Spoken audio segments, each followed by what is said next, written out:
গুৰুজী আৰু তেখেত আমাৰ মাজত উপস্থিত আছে।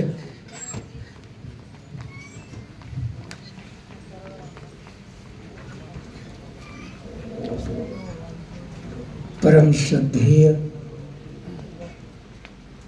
इस पत्रकारिता जगत की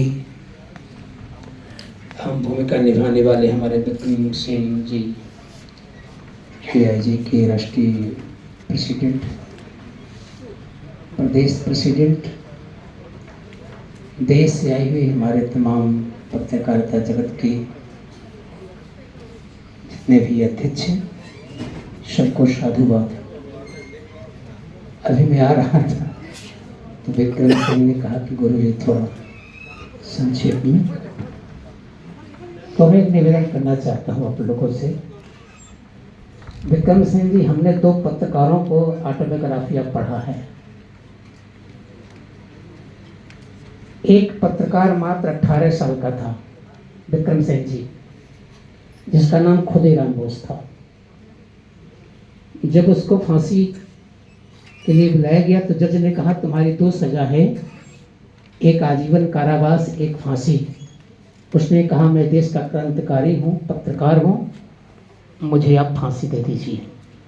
कहा क्यों? 20 साल आजीवन कारावास से 20 साल आप काटते तो देश को आज़ाद कर सकते थे। उसने कहा मैं भारत का पत्रकार हूँ, राष्ट्रता मेरे पास है, अगर मेरी आजीवन कारावास हो जाएगा तो मेरी अवस्था 18 साल की है, 20 साल के बाद मेरी अवस्था 38 साल की होगी, मैं देश को आज़ाद नहीं करा पाऊँगा। यदि आज मेरी फांसी हो जाएगी तो मुझे विश्वास है कि भारत माँ के किसी कोख में 9 महीने के बाद जब मैं पैदा होऊंगा तो वो 20 साल मेरी जवानी की अवस्था होगी, मैं भारत का। दूसरे पत्रकार का मुझे याद आता है दुर्गा भाभी का। भैया मरे हैं, माथे का सिंदूर धोल दिया गया है, पाँव की महावर धुल दी गई है, हाथों की चूड़ियाँ फुड़वा दी गई हैं, श्वेत वस्त्र धारण कर लिया है। और जब लाहौर में भगत सिंह को बचाने की बात आई तो चंद्रशेखर आज़ाद ने कहा भाभी आपको इनका मैडम बनना है, क्योंकि मैडम के साथ अगर कोई ज़्यादा चेकिंग नहीं होती है। दुर्गा भाभी बोली मैं पत्रकारिता जगत से हूँ, लेखनी लिखती हूँ देश की आज़ादी की, क्या करना है। अभी तो 15 दिन हुआ तो भैया को मरे हुए, मेरे मांग का सिंदूर धो दिया गया है, मेरे हाथ की चूड़ियाँ फोड़ दी गई हैं, मैंने सफ़ेद साड़ी पहनी है। तो चंद्रशेखर ने कहा भाभी आपको हाई सैंडल पहनना है, बिंदिया लगाना है, बाल कटवाने हैं और आप अंग्रेज मैडम बन रहा है। कहा देश के लिए मैं ये भी करने के लिए तैयार हूँ, और मैडम बन करके और जो है भगत सिंह को जो है कानपुर तक पहुँचाने का आया है। ये भारतीय पत्रकारिता जगत का सर्वोत्कृष्ट उदाहरण।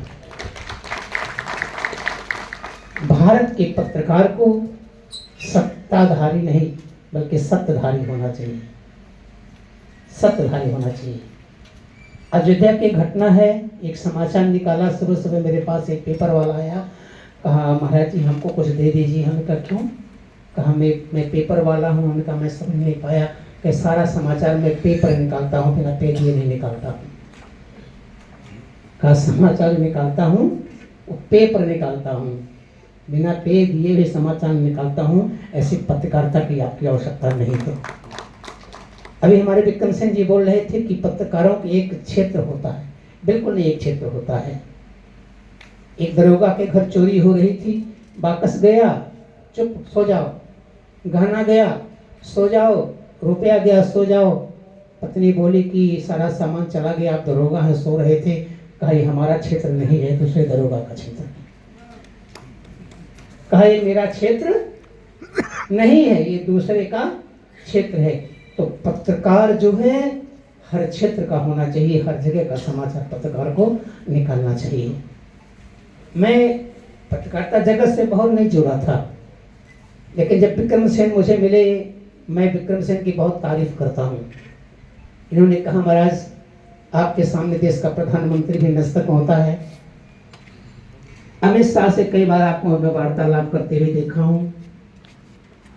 देश का कानून मंत्री आपका शिष्य है रंजन जो है मेघवाल, आप अगर पत्रकार का जगत का संरक्षक बनेंगे तो हमको काफ़ी फायदा मिलेगा। हमने कहा निश्चित तौर से हम आपके इस पद का सम्मान करते हैं, हमने स्वीकार कर लिया। लेकिन जब आसाम आया तो मैं देखा कि वास्तव में सबसे अच्छा ये प्रदेश हमारा असम है, सबसे अच्छा। क्यों असम है विक्रम सिंह जी?